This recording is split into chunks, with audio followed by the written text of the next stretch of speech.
You saw the amount of people that waited for you outside there when you came off the field, and Bafana just beat Egypt 1-0. What does these type of victories mean for the people back home, especially considering the way the campaign went? Yeah, I mean it's probably difficult to describe it because all of us are very, very passionate about playing for the Proteas, you know, and that I've said that on so many times that that's been my absolute purpose the last year. I haven't even looked at anything else because there's such a big desire to play for the Proteas and do well. So obviously when it doesn't go according to plan, which it didn't do for the first 7 games of this tournament, then it hurts because you're very proud to play for the Proteas. So I'm you know, obviously after a tough tour, I'm just glad that hopefully the team could put a small smile on the South African supporters' face again. I know they just as much as we do enjoy beating Australia. I mean, there's always rivalry there, so a small smile, but we'll take it. Faf, was there an overall farewell team to the match today? Like in terms of you guys, there were lots of hugs and lots of emotion when you scored the 100, when you walked off the field, and even during the innings break, Otis Gibson was hugging everyone. Was there just a farewell team overall? I've said it a few times that I think the one thing that has been true to and consistent through losing and winning has been the team morale. Yes, obviously we've been very disappointed how it's gone, but I never really felt that behind closed door that there was excuses being made or fingers being pointed at players in the team or coaching staff, and that's a real positive for me to take away from a disappointing tour. That the one positive bar the last 2 games has been the fact that we do there's more that we do than just cricket, you know. That means that as a team we show great unity in tough circumstances, and that's when you get tested as a team. The cracks can appear and you can really start blaming each other, and I never felt at this tournament. So I mean, that is a real positive for me as the captain, that I can say I'm really proud of that things are right in the team. Obviously performances, we weren't up to scratch where we needed to be in the first 7 games, inconsistent, but the last 2 games have been brilliant. We've played some remarkable cricket, and it's sad that it didn't happen earlier, but it was always, I mean, I've said it and it does probably sound not right, but we weren't far off. It's just a case of, like I said, someone just going and getting a 100, or one bowler just really bowling well on the day. And that's the small margins of international cricket. The teams here have been very, very strong, and if you're not on top of your game, you get beaten. And we were on the wrong side of that this tournament. Looked like a lot of your plans were today. What did you identify before the game as being the real keys to knocking off Australia? And I guess just a tip on who wins it from here.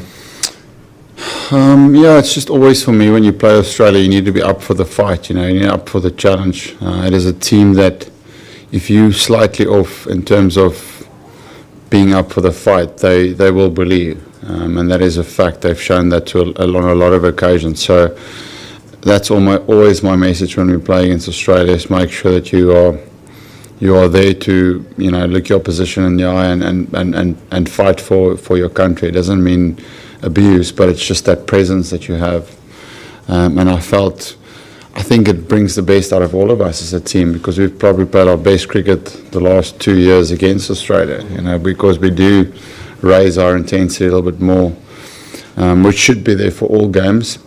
But I can't tell you why it's not. But it's even for me personally, when I get confronted with playing against Australia, there's an extra motivation for me, because there's been past successes that I've got through, and I can rely on that. And your second part was just going forward, eh? Just who wins it? Yeah, it's difficult. I think Australia and India has proven it time and time again that they are teams that win big games. I mean, it's hard to look past Australia and the success that they've had in winning World Cups. You know, as much as we would like to say we want to compete with that, the confidence that an Australian team comes into a World Cup with what was it, 4 or 5 times that they've lifted the trophy, that confidence is just like an extra player in your team. So Australia would be, I mean, they've got a tough game in the semi-final. They would probably prefer playing against New Zealand. So, yeah, I would say one of Australia or India. Faf, that was a pretty emotional celebration after you got 200. Was that your last one-day knock for the Proteas? Well, it was just, I've been, like I said, I've been batting. I felt like I've batted really well throughout this competition, and I had high expectation of myself as a player, but also as a captain to lead from the front. You know, I wanted to be, my goals was to make sure that I'm the leading run scorer for this team, and I wanted to lead from the front. So the fact that I've been batting really well the whole tournament, and so desperate to get 100, because I can't talk about getting hundreds if I'm not getting hundreds myself. I need to do that firstly, and then only I can look at other players. So the fact that I've been getting 50s and 60s right through the tournament, and obviously the previous game probably would have got 100 if there was more time, but obviously just a little bit too late in that regard. But that was just, I suppose, relief of emotion, showing that I've been really wanting to get that 100 for the team. So that was purely the reason for that. And then going forward, yeah, I don't know right now. As I said before, the previous or the what do you call it, before the game yesterday. I love playing for South Africa. And I hope that that's still something that but the big thing for me is to have purpose as a leader. I don't want to just play games for the sake of playing games. When I play, I want to make sure that I'm motivated to keep doing it. And right now, sitting here, I am still very, very much motivated. But I decided way before this World Cup that I was going to play the World Cup, win or lose, good or bad, and then after the tournament, sit down and just, like anything, just really look at how hungry you are, how motivated, what is Cricket South Africa, what is their plan. So, I mean, those things will happen over the next 3-4 weeks. But I really enjoyed today, so it'll be hard to walk away from the feeling of today and playing international cricket. But that will probably be decided in front of a fireplace with a glass of red wine in my hand. Faf, speaking about last games, JP and Imi played the last game today. Just a word about their contribution, especially under your captaincy. Yeah, 2 guys that I've got absolute so much respect for. Imran, if you go right back, Imran started with me at the Titans. He was straight out of Pakistan, and it was like from Lahore into the Titans. So I have played a long time with Imi, and I play with him in the IPL as well. He's just got an incredible amount of passion and love for the game of cricket, and he really commits to whichever team he plays for, because he's such a big-hearted player. He's got the same amount of energy everywhere he goes. If he's playing a domestic game or international game, South Africa's hands down by far our best celebrator ever. So I hope that people would remember that, because that inspires kids. Kids will, when they're running around at 11 at cricket, they want to do what Emi does. So yeah, he's been a fantastic cricketer, but in terms of what he brings to our team has been really special, because he's a really caring person. Yeah, I'll make sure that I keep pushing him to be hungry to play for us in the T20 World Cup. I think he'll be a big player. So over the next while, I think he'll be released a little bit from international commitments, just so that we can make sure that we can get him back for in a year's time in that T20 World Cup. And yeah, JP has been the father figure of the team for a long time now. He's been my soundboard in the team. He's a very, very wise man. So it's always nice for me to have him around, just to talk to him about how I'm feeling, what's the team's feeling. He's the guy that has the conversations with guys in the team, just how they're feeling, how they're going. So he's the father figure on the side. And I know with him, it's, the last year or two has probably not gone as well as he would have liked. But he's had a great career, and he can be incredibly proud of what he produced for. I think he's played the most one-day cricket in our team right now, so he's the most experienced.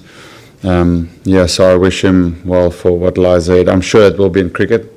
I think he will be perfectly suited, even in the future, for the Proteas to just be a bit of a mentor, to help young players deal with what they're feeling, because he's a "what are you feeling" kind of guy. He loves that chat. I think there'll be a good space for him to move into that. Faf, do you think that plans for 2023 should start as early as possible in terms of a 4-year cycle, and identifying a blueprint and one coach and one captain and one group of players all kind of, working together for that whole period?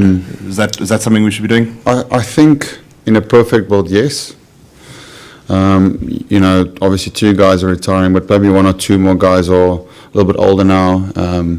So in a perfect world, you would like to do that. I think there is still a space for the in-between of now and 4 years' time. So even if your plan is to start introducing some young players, I think you need to have some experience around those players, because they learn very quickly from those guys. From a leadership point of view, whoever's going to be the next captain, I think there's still a lot of value of playing with me for a year or 2 to make sure that they can learn and grow and mature into what will be the next World Cup. I think to say completely cut off everything is not necessary. I think probably 4 or 5 players make space into the team, and then you start phasing it out by getting players ready for 4 years' time. Just taking the last few, Telford. Yeah, the last part was the coach question. Yeah, I said initially the plan was me and Otis to go till the T20 World Cup, so that's only in a year's time. For us, it was not to look past that, both of us. That will be, if Cricket South Africa believes that they can do still that, and then change their coach and captain probably after that tournament, and still have what would be 2.5, maybe 3 years before the World Cup.